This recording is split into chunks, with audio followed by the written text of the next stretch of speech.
Mini কিচেনে কি কি রান্না করলাম তো সেই সব নিয়েই থাকছে আজকের এই ভিডিওটি। প্রথমেই আমি চুলা ধরিয়ে ভাতের পানি বসিয়ে দিয়েছি। এখন আমি চালগুলোকে ধুয়ে নিচ্ছি। আমি এখানে প্রায় 3 ধোয়াই দিয়েছি চাল। আমার চাল ধোয়া শেষ, তো এখানে পানি ফুটতেছিল, পানির মধ্যে চালগুলো দিয়ে দিলাম। এরপর আমি বাকি কাজগুলো করব। ইলিশ মাছ দিয়ে ফুলকপির ঝোল রান্না করব আর বেগুন ভাজি করব। এর জন্য আমি ইলিশ মাছ এবং বেগুনটাকে আগেই লবণ, হলুদ আর মরিচ দিয়ে মাখিয়ে রেখেছি। এখন আমি ফুলকপিগুলোকে কেটে নিচ্ছি ছোট ছোট করে। তো এদিকে ভাতের বলক চলে এসেছে, আমি ভাতের সরাটা পাশে সরিয়ে রাখলাম। আর এখন আমি ফুলকপিগুলোকে ধুয়ে নিচ্ছি।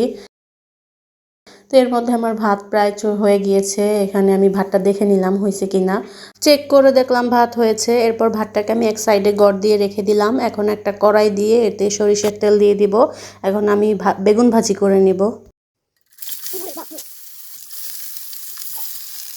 এই ছোট্ট বেগুনগুলো হচ্ছে আমাদের গাছের বেগুন, একদম ছোট ছোট। আমি বেছে বেছে ছোটটাই নিয়েছি। বেগুন ভাজার সময় চারপাশে তেল ছিটে আমার চুলা এবং আশেপাশ সব নষ্ট হয়ে যাচ্ছিল। এগুলো আবার পরে মাটি দিয়ে লিপতে হবে। এর মধ্যে আমার বেগুন ভাজি করা হয়ে গিয়েছে। আমি একটা প্লেটে বেগুনগুলোকে তুলে এখন একে একে করে মাছ দিয়ে দিব। মাছটাকে আমি হালকা ভেজে নিব। আচ্ছা, এই মাছগুলোকে দেখে বোঝা যাচ্ছে এটা ইলিশ মাছ। এটা কিন্তু আসলেই ইলিশ মাছ, এবং ইলিশ মাছের যে কোলের সাইড থাকে না, কোলের মাছ বলে যে, ওই পিসগুলো আমি নিয়েছি। মাছ ভাজা হয়ে গিয়েছে, মাছ আমি এক সাইডে নামিয়ে রাখলাম। এখন একটা কড়াই দিয়ে দিয়েছি, এরপর দিয়ে দিলাম তেল। এখন এখানে আমি পেঁয়াজ কুচি দিয়ে এটাকে একটু ভালোভাবে বাদামি কালার করে নিব। স্বাভাবিকভাবে যেভাবে আমরা রান্না করি প্রতিদিনের জন্য, এভাবেই মিনি কিচেনে মিনি কড়াইতে রান্না করি। তো এরপর এই রেগুলার যে মশলাগুলো আছে, আদা বাটা, জিরা বাটা, রসুন বাটা, ওগুলো দিয়ে আমি ভালোভাবে কষিয়ে নিব।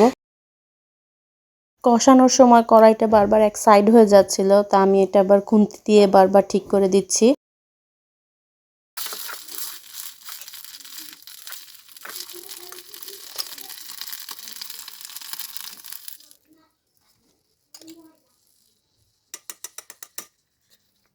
এই পর্যায়ে আমি গুঁড়ো মশলাগুলো দিয়ে দেব। এখানে হলুদ গুঁড়ো, মরিচের গুঁড়ো এবং পরিমাণ মতো লবণ দিয়ে আর একটু ভালোভাবে কষিয়ে নেব।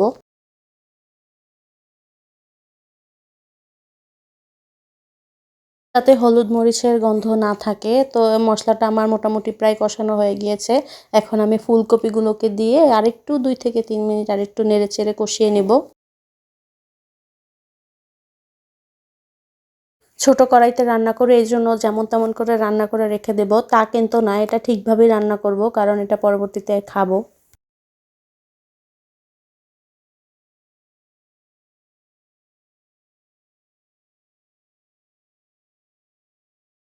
ফুলকপি কষানো শেষ, এখন পরিমাণ মতো পানি দিয়ে এটাকে ঢেকে দিব যাতে ফুলকপি ভালোভাবে সেদ্ধ হয়ে যায়।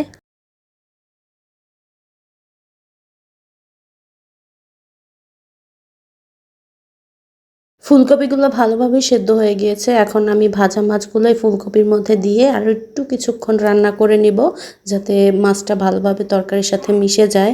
ইউটিউবে এটাই আমার প্রথম লং ভিডিও। আশা করি আপনাদের কাছে ভালো লাগবে এবং আমাকে সাপোর্ট করে সবসময় পাশে থাকবেন। আমার তরকারি রান্না করা প্রায় শেষ। এখন আমি লাস্টে একটু ধনিয়া পাতা দিয়ে আর একটু জাল করে নেব। এরপরে আমি তরকারিটা নামিয়ে ফেলবো।